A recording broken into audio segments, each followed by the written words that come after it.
We've been talking about time response. Okay?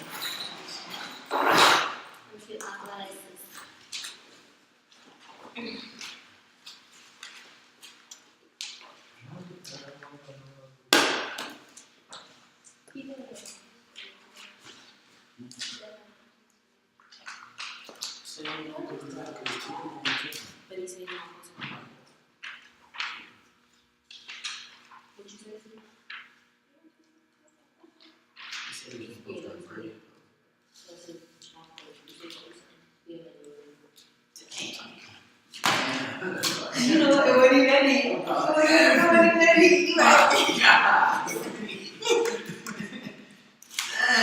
Where's Michael when I need him?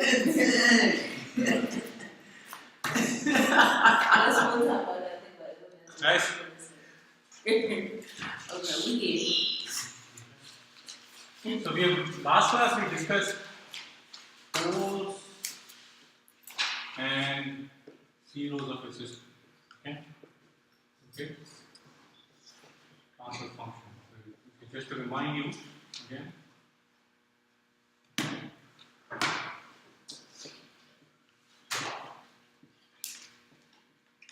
Roots of denominator of transfer function is equal to poles of transfer function and roots of numerator transfer function.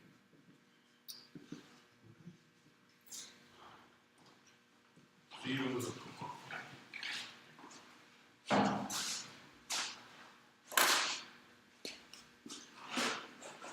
Also, what we looked at is now just think about this example and explain to you a little bit more. So you have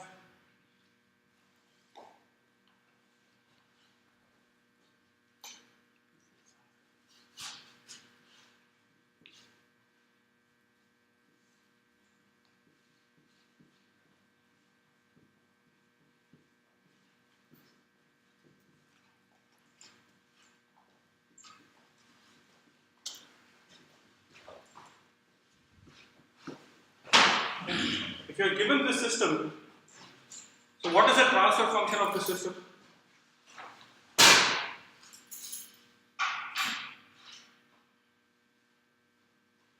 You mean CS over RS?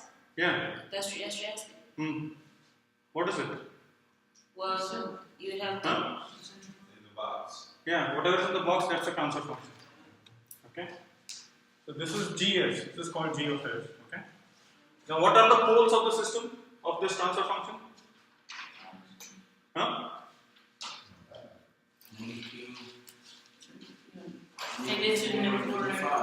Right.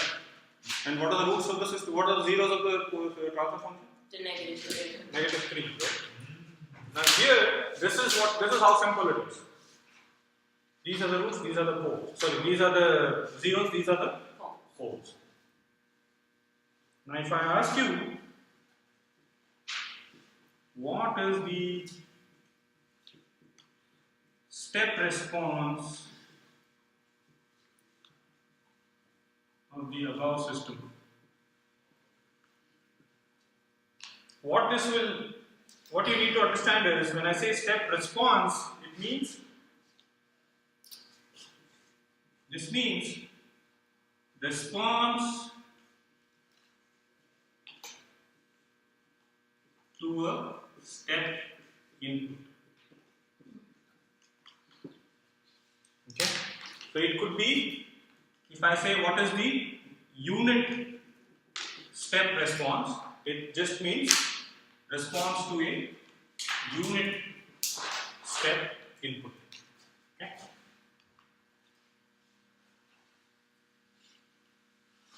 Here, just think about what you did the other day with that spring mass damper system, right? What was the kind of input do you think that was? What kind of input was it? It was a force, but what was the, let's say, what was the waveform? How would the input look if you plotted time versus input? Huh? How would the time look? How would the input look? I thought we just. Displacement is the output. I thought we were touching it. Huh? Did it start off with large? That's the output, right? Yes. How would the input look? What was the input? What did we say the input was? No, that was not the input. Force. Force, but what was the input? Right, force was the input, but how much, how did we quantify? How did we explain the force? Are you talking about the ECP? Yes, so Clayton said something. What did he say? It had nothing to do with that box. No, don't guess. No, I'm not. Don't guess. So I remember it. It is you whether you either you know or you don't know. Oh, the X. KX. Kx. The displacement, the displacement caused the spring to compress. So when it compresses, what does it do? It's ready to execute, it's ready to induce a force on the other direction. Right? So if you compress a spring, do you feel the force opposing you? Yes. So that is the force. Okay? So if you look at how that force is equivalent to the displacement. Displacement into spring constant. So just the part about what the input was. What was the input? The spring force. The spring force, if you look at the spring force, so how was the spring force? It started with on the other side, right? On your right side. What happened when it went to the left? There was again, when you do the spring, when you pull the spring, what happens? It is trying to induce a force on this side. Right? So it is continuously changing, that force is continuously changing. The force pattern itself is, yes, it's sinusoidal. Okay? So if you, here, unit step force, unit step input, if you use that,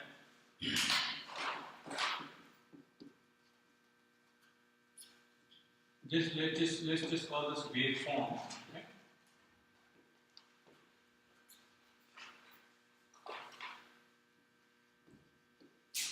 There was only one input, correct? Dr. Singh? Huh? There was only one input, right? What do you mean? Like, there was one input and one output for that system that we looked at that day. What was the one input? Well, I thought we just said it was a spring force. Okay. But I just remember something else. And I could be. See, that's what, don't remember. That is a wrong way of looking at things. Don't try to memorize. Try to understand what's happening. That's the reason I keep on telling you guys, concentrate. Don't. It's a simple thing. It's force, right? When you push it, don't you feel a force when you push a spring? What direction do you feel the force? Huh? The opposite side. That's the force. Huh? It's not potential. It's spring force. It's not potential energy. It's a spring force. The spring force is what is it is proportional to K into X. You learn that probably from high school, middle school. Physics. Spring force is F is equal to Kx, right? You know that. You should have learned that in dynamics. That is one of the basic things you should learn. You should know. Okay? So that was what it is. So when you pushed it, there was a spring. The spring was ready to. When you left it, the spring induced a force in the other direction. When it went past zero, when that mass went past zero, what happened to the spring? What happened to the spring when the mass went past that zero, this thing? Huh? What happened to the spring? It was inducing a force in the other direction now. Right? How much ever displacement was there in the other direction, that was again causing a force to come to make why was it moving like that? Because spring was acting as a force. The spring was doing this, right? Otherwise, when it went this side, spring was pushing it on the other side. The inertia caused it to move beyond that 0 point. When it went beyond that 0 point, the spring was pulling it this side. So the spring force were there all the time. So if you look at the pattern, it will almost look like a sinusoid. Okay, the spring force itself. This is not the displacement. The displacement is entirely different. It's an output. Okay. So what is a unit step waveform? Unit step waveform will look like this. You have 0. Okay, this is time, and this is we denote use this u of t for unit step input.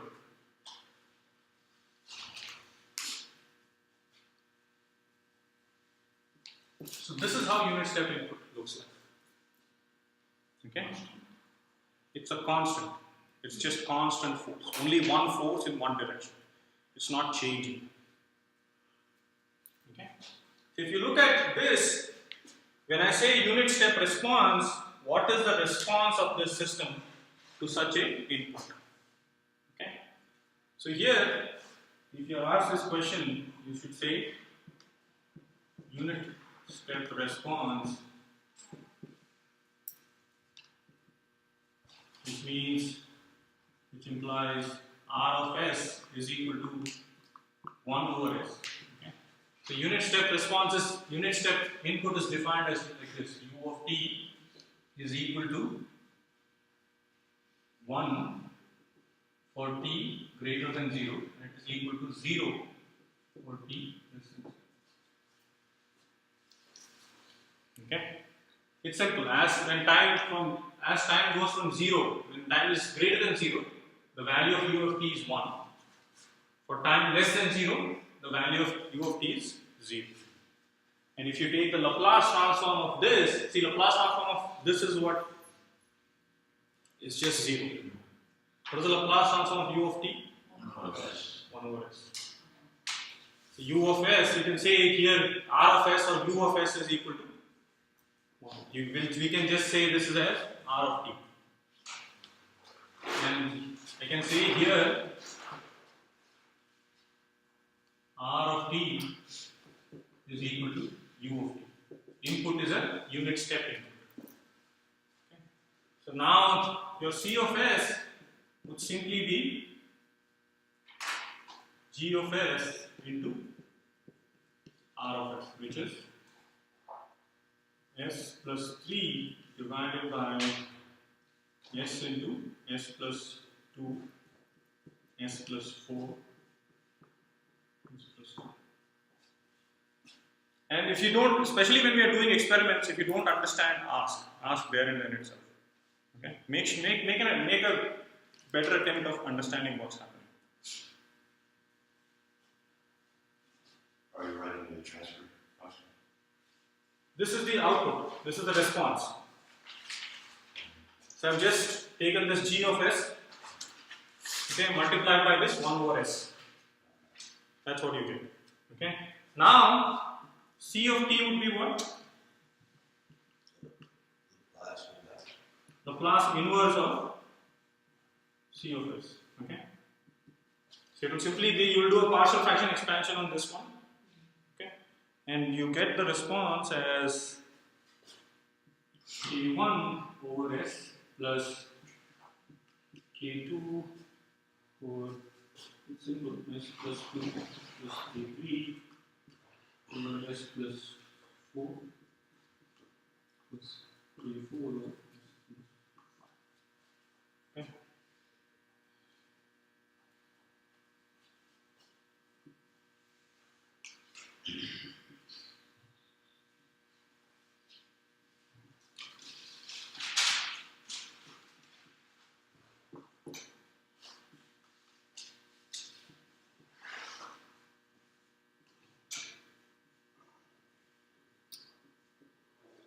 Okay.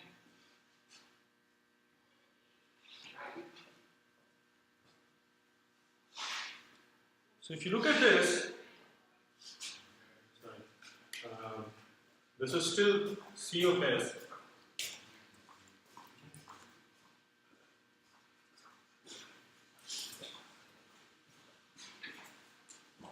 The C of t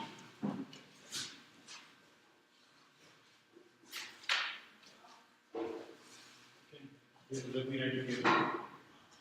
C of t would be equal to the class inverse of C of s, okay, which would simply be k1 plus k2 e to the power of minus 2t plus k3 e to the power of minus 4t plus k4 e to the power of minus 5t. What exactly do you mean by forced response? I'll tell you what the forced response is. So again, this is the forced response, and this is the natural response.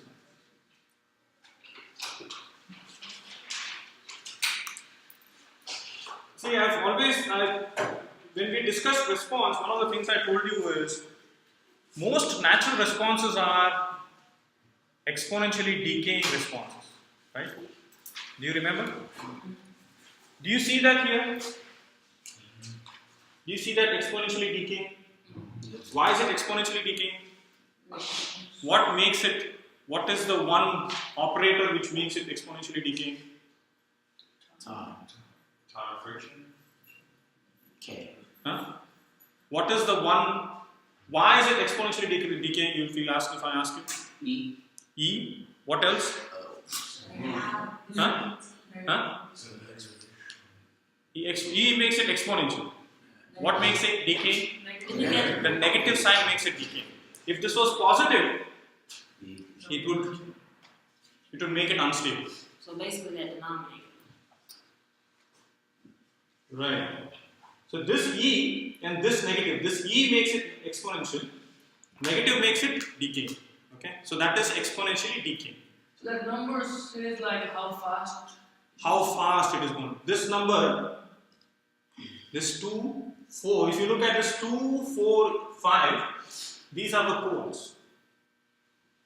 Okay? You see it? So this corresponds to the system, right? Or this corresponds to the transfer function. This, what causes this response? The forced response. What causes this forced response?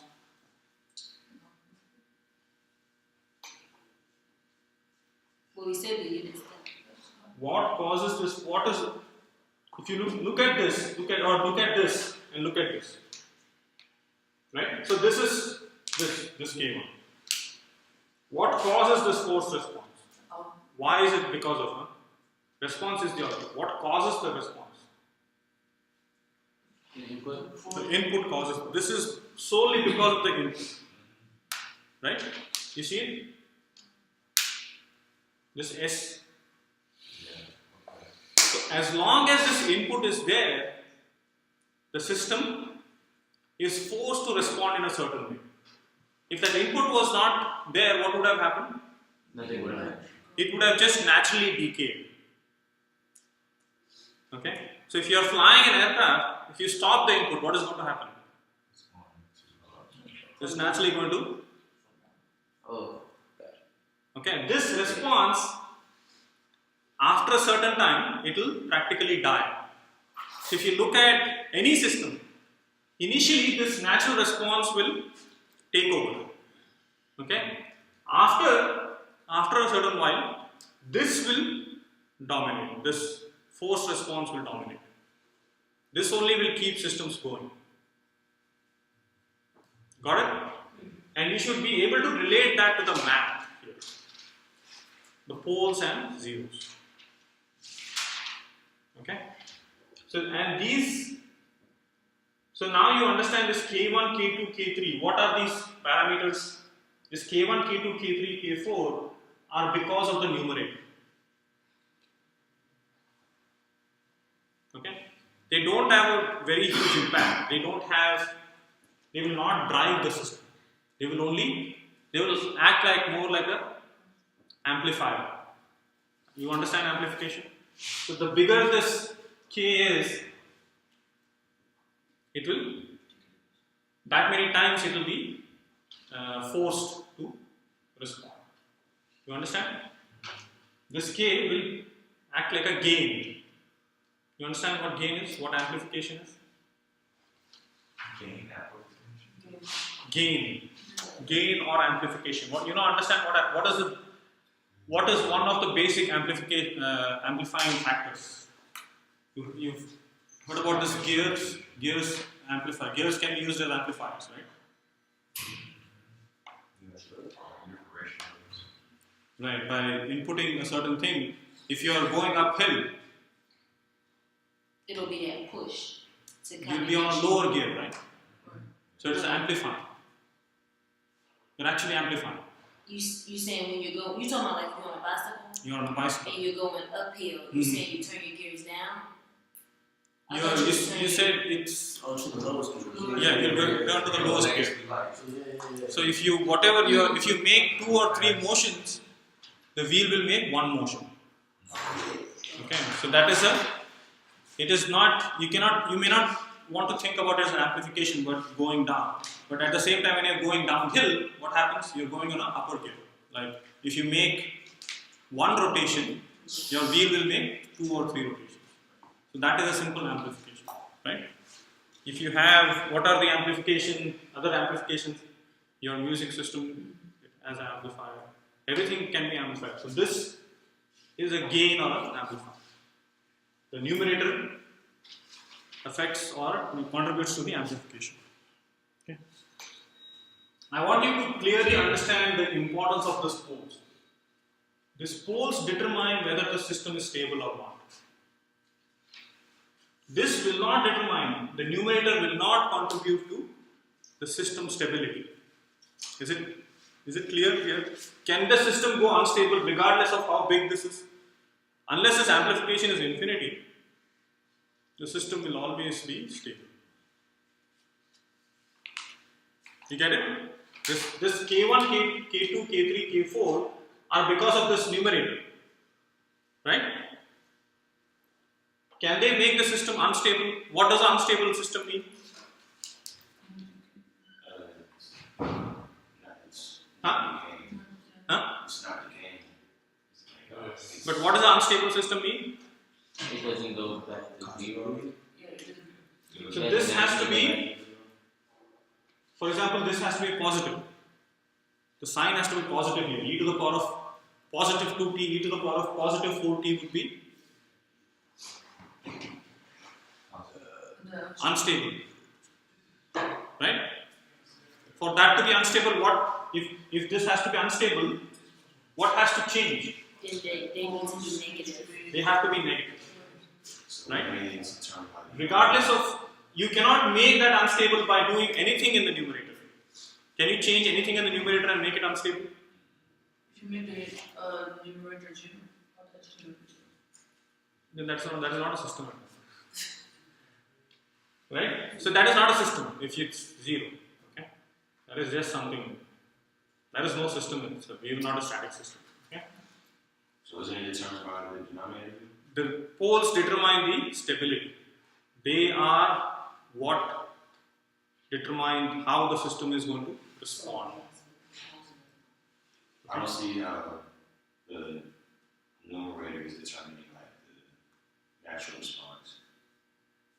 That's what you're saying. No. What I'm saying is, natural response, the forced response is because of the input. Is that clear?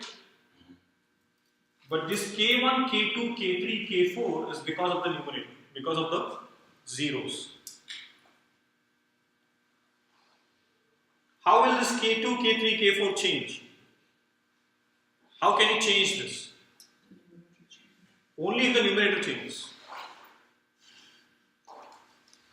So can you go into an example of what it will change to, like how to change it? Huh? Can you go into an How do you example? find K2, K3, K4? How would you go about finding that? Partial fraction expansion, right? That's determined by the denominator. Huh? That's determined by the denominator. K2, K3, K4, what you're going to do is you're going to equate this to this, right? And figure out K2, K3, K4. So you're going to look at, you're going to multiply and you're going to look at the coefficients of numerator, right? The denominator will get cancelled. So it will equate to the coefficients of numerator. the natural response is determined by the poles. Right. Natural response is determined by the poles. And the poles are in the denominator. Poles are always in the denominator So by what is- definition. What are we talking about? What's in the numerator? What's Numerator is like a gain or amplification. Okay, just the case. Yeah. It will not affect the stability. The stability is affected only by the denominator poles, only by the poles. Zeros, see, when you're dealing with control systems, stability is prime. If a system is not stable, it's not controllable. Okay?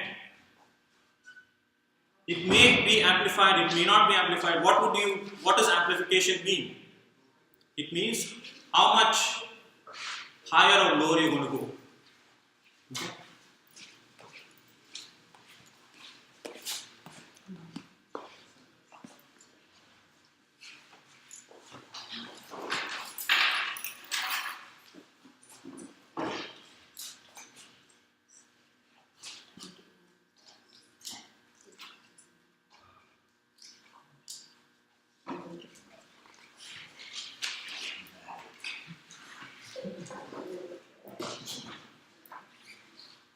So you can say poles and zeros.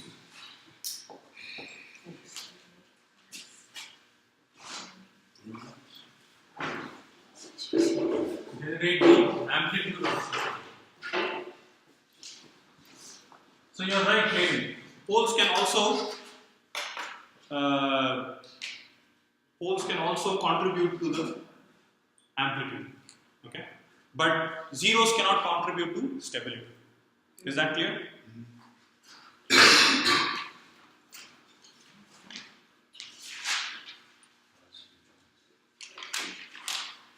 Let's talk a little bit about first order systems, okay?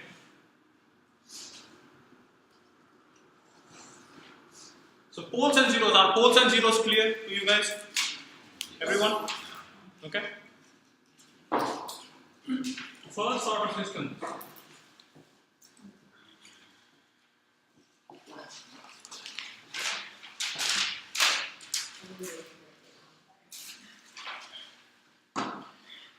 So we have already talked about first order systems a little bit.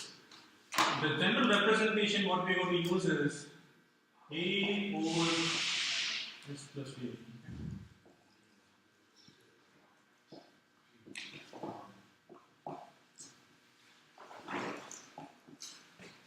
Here, again, to refresh your thing, order of system is equal to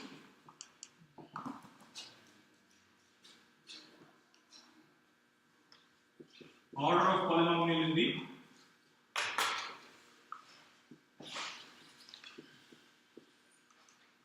denominator. Okay.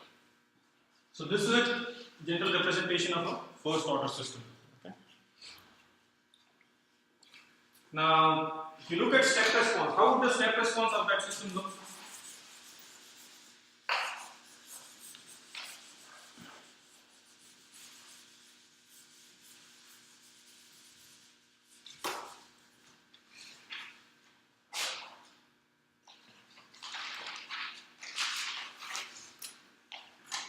So this is the first order system.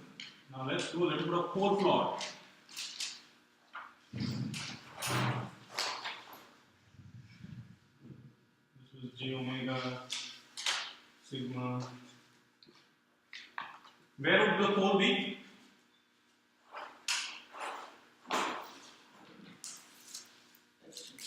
Pole would be somewhere here, negative B.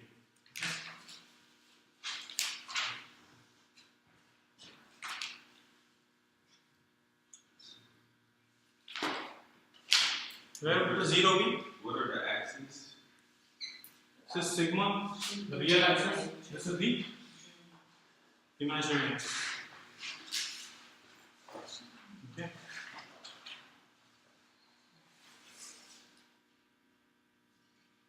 So this is a complex plane. I think we talked about it last time.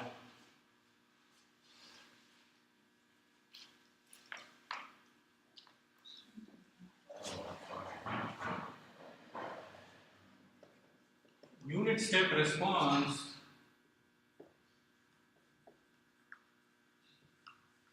of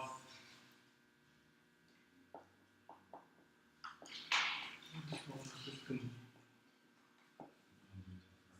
You have C of S will be equal to again R of S into G of S, which is 1 over S A over S2. Simply A over S into.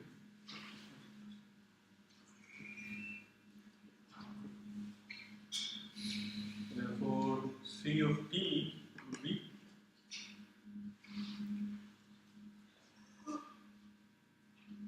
you can say C F of T plus C N of T.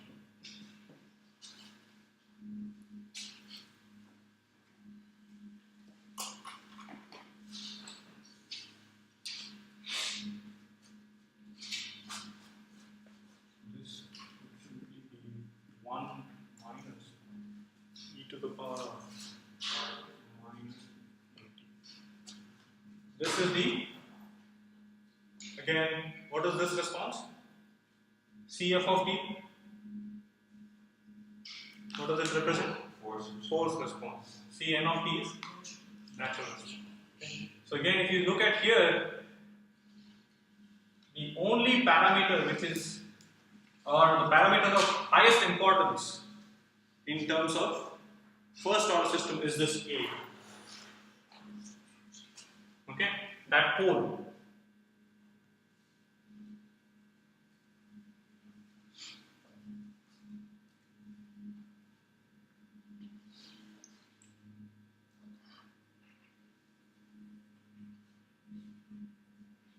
If you do plot of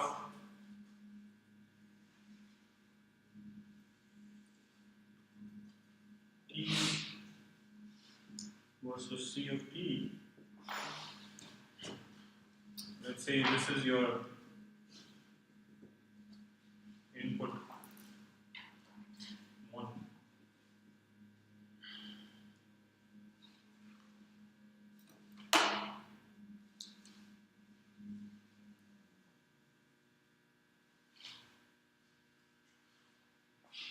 Okay, this is a typical first order response.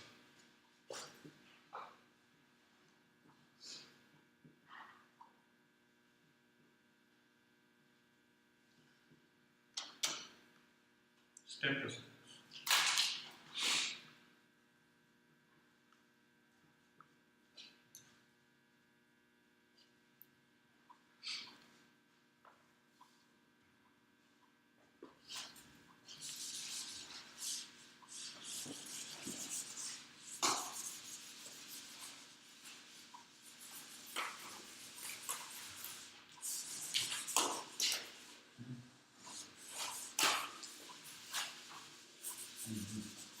How is it not decaying? Hmm?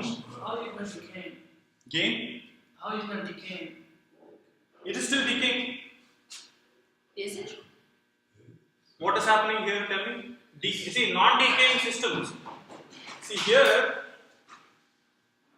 if you are looking at, this is not a natural response, right? You understand what is happening here? When time goes to infinity, what happens? Huh? This goes to 0, right? The natural response goes to 0, but this will remain 1. So if you see, this is 1, it is slowly approaching 1. So basically, yes. The natural response is always decaying. So we looked at two quantities here. There was a natural response, there was a forced response. That's what I told you. When you start something, it will exhibit natural response. It is more inclined towards natural response. But as time goes to infinity, it will follow the forced response. So it will ultimately, this is a forced response, right? It is almost going to that 1. It will not be 1 because only if this is exactly infinity will this quantity be 0. Otherwise it will be 1 minus really small number. So like a 0.0002. Right. Okay. So if you see, this is why this is we talk about decaying responses only if you're talking about natural responses. Got it? Make sense? If you're talking about response in general, if there is, because this has a input, right? It will follow the input as time goes to infinity. And this is still the natural response has decayed at this point. There is no natural response. Because the natural response has decayed, it is only, the forced response is only visible. Got it? Is this making sense, everyone? I want to make sure this is making sense. Making sense?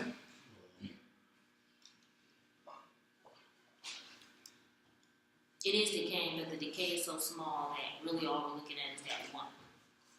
Decay is not small.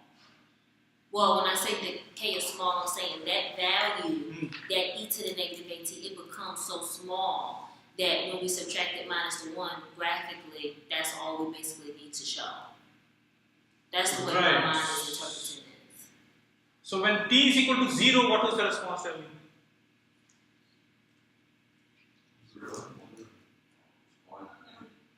Well, if it's 1, then no. What is the response? E to the 0 is 1, but 1 minus. t to the 0 is 1, right? Yeah, but It is 0, right? So do you see, this has significant effect in the beginning. The decay itself is not small. The decay we don't know because of this A parameter, how fast or how slow the decay is determined by this A. You understand, Tiffany? yeah. At t equal to 0, so let's discuss this. I won't continue any further. Let's discuss this a little bit. This A will determine how fast or slow that decay is. But time parameter, goes in only one direction. We know everything about time. It doesn't change. Or the rate of time does not change. Have you seen the rate of time taken anywhere? Because it is the same thing, right? Rate of time with respect to what? You cannot do that, right? Time, we know that time parameter. So as time progresses, what is happening is the natural response gives in. It doesn't have any effect anymore. You see why? Because as time becomes bigger and bigger, this quantity becomes smaller. How small it becomes is a parameter of this A. But as time goes to infinity, when this time goes to infinity, this A doesn't matter at that point. Right? This whole thing will be 0. So the decay itself is a parameter of this A. But it is still an exponentially decaying system. Now what you're seeing here is this 1 becomes very predominant. The forced response becomes very predominant at later stages. So if you're driving an aircraft, when you're lifting off, the natural response tends to show up more. Got it? When you're flying an aircraft, the natural response tends to kick in more at the beginning. Once you're up in the air, the forced response is what drives it. Otherwise, what is the natural response if you're in air? You have to decline, you have to come down because of gravity. Okay? So, natural response has almost died at time equal to infinity after we have flown. You said natural response is almost dying. Almost died. Because time has becoming bigger and bigger and bigger. Okay?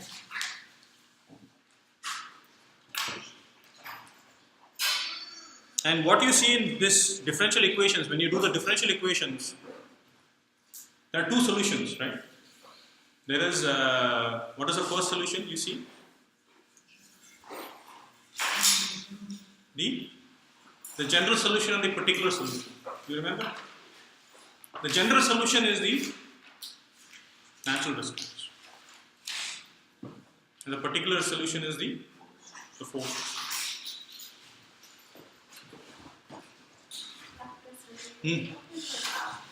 Sure.